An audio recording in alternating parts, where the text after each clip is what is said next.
Yeah. Uh, Man, it's been so long since I streamed consistently, and I know, two times in a week isn't exactly consistent, but I'm working on it, alright? Hopefully, in the next month, we'll be down to working 4 days a week instead of 5 days a week, which working overnight basically means moving from 6 days a week to 5 days a week. Hype.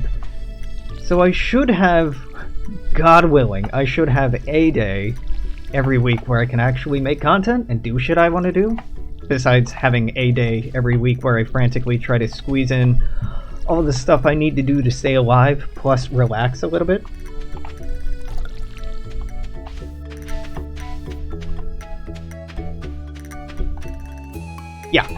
Yeah, I absolutely agree. It's hard to find games where characters are written believably and consistently, and in a way that's fun to play them. it's a real struggle for God. Even thinking about like Knights of the Old Republic, which for me is the gold standard of role-playing games, or it's up there anyway. Maintaining the integrity of the non-player characters in that, the Old Republic was the first time, and it wasn't the first game that did this, but it was the first game that did this that I remember playing. Having characters react to choices you made in very negative ways, i.e. turning on you, or attacking you, or leaving your party. And I know, earlier BioWare titles had done that. Was it BioWare titles? Who the fuck made KOTOR? Was that? Yeah, that was BioWare. Okay, yeah. I know earlier BioWare titles had that, but that was the first time I felt any sort of consequence at all. And looking back, the characters weren't that great. They were pretty two-dimensional, right? Pretty not super interesting. I think I have this memory of BioWare games really pushing the envelope as far as writing and character development goes, because the bar had been set so low up until that point. Like, it really had been. Now looking at more modern BioWare titles and more modern titles in general, it's really easy to... I've already been here. It's really easy to be jaded and critical.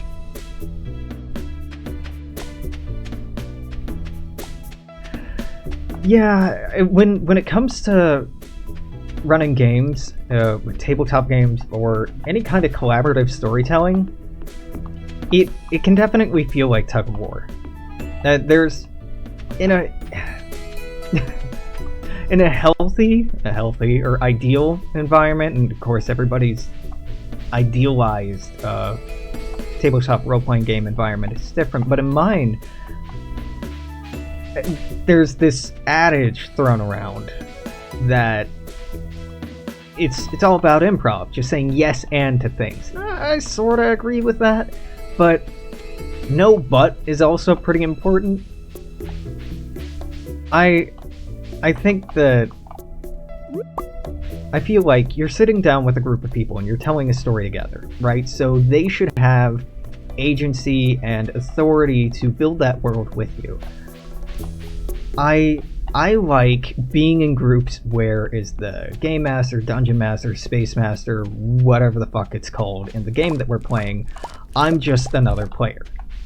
And I may have different responsibilities than the other people I'm at the table with, but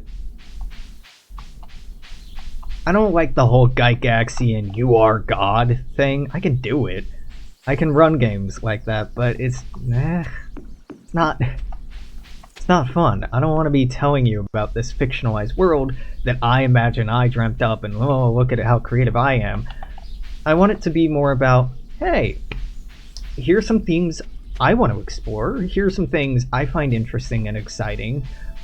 What's your take on this? What's your spin on this? And how can we, Valley Master, how can we look into this together? And what do you feel about this? What do you think about this? And you gotta, just like any relationship, you gotta find what you all enjoy, right? What, what makes you happy? What turns you on? What works for you or what doesn't work for you? God, I used to know off the top of my... Oh god, this is too many beans. Too many beans! Up to what day it's most profitable to grow beans? Oh god. This is what made Stardew thoroughly unenjoyable for me after a while, is... I'm an analytical thinker. Surprise, surprise. And I had written down in a spreadsheet the most efficient things to buy on what day to make the most money in the least amount of time. And the most way to make the most money in the shortest amount of time so I could get the most things to buy everything and yada yada yada. Just completionist stuff. That was fine, but a lot of the vibe of the game, like listen to the music, look at the colors being used, the characters represented in the game, the way the game talks about itself.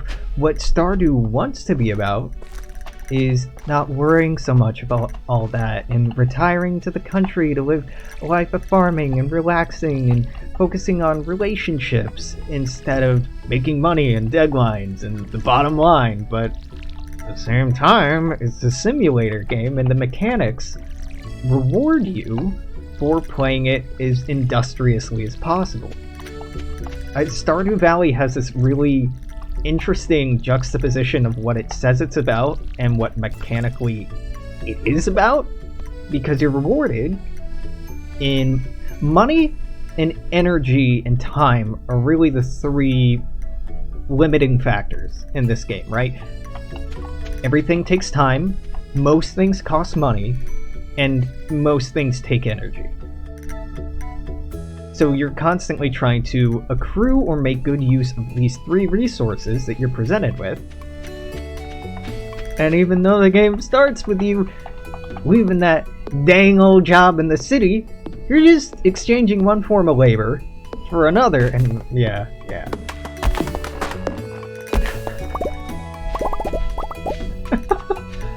Anytime I think of beans, I think, even like, I cook beans literally every day, but the word beans still makes me think of Life is Strange and the I was eating those beans scene. I don't think I'll reach a point in my life where it doesn't remind me of that. No, I'm pretty okay with that. Yeah, God, it's been early October?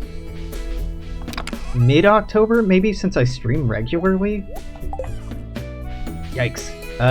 Yeah.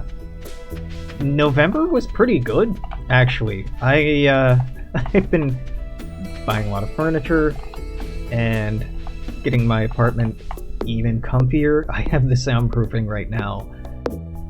So good. It's so good. It's not perfect. I still need to work on my apartment door, but besides that, it's getting really damn soundproof. And ceiling soundproofing, which is expensive and difficult,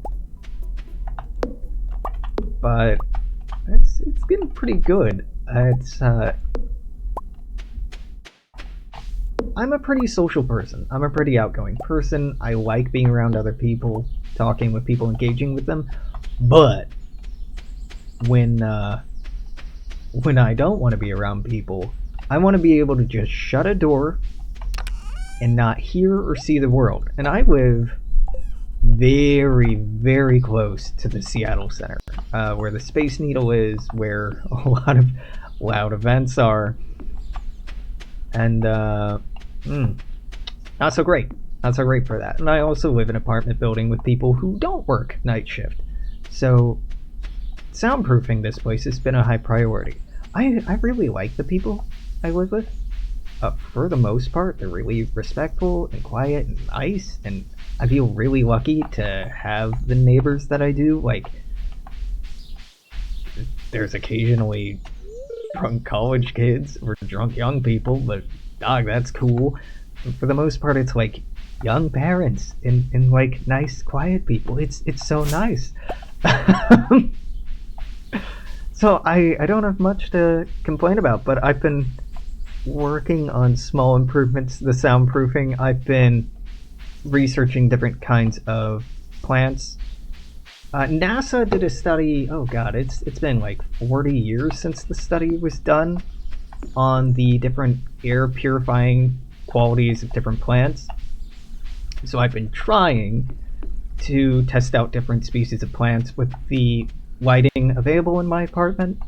Right now, I'm testing out different kinds of ivy to see what grows best and survives best in my shower, which is so fucking cool. I'm excited. I'm just gonna turn it into a weird rainforest. It's gonna be great. The end goal is to hopefully get my apartment to a carbon neutral apartment. It's a long-term goal, or at least a carbon neutral apartment as far as my breathing goes. Because I do live in Seattle has really clean water and air, like really clean, especially as far as the metropolitan area goes. Well, you know, clean so long as half the state isn't burning, then we get some smoky days. So it's been really exciting to notice the air quality improving in here. But yeah, shit, I don't know. It doesn't sound so exciting. Dude, yeah, I'm a pretty eccentric person, and I embrace it wholeheartedly. Like, you know, if I can get a plant, how do you choose what plant you want? Is it based off of aesthetics? Because there's a lot to aesthetically appreciate about, just about any kind of plant. So, objectively, what is the most efficient oxygen generating thing I can have around? And can it grow well? What's its impact on the environment? Does it make me happier and healthier? Like, certain kinds of plants are documented as helping to treat depression and anxiety, which I have both. And if I can get plants to help passively treat mental, neurological, emotional disorders, that's huge. That is huge. So, yeah. I mean, I could just not think that much about it, and some of the plants I have were kind of unexamined, but I'm a super analytical person, and for periods of my life, I downplayed it. You know, it's whatever. But you gotta grab onto your idiosyncrasies and embrace them, because ain't nobody gonna be you except for you. Hopefully. If you have a doppelganger out there, hopefully they're doing okay. Oh man, I forgot how quickly these first days go.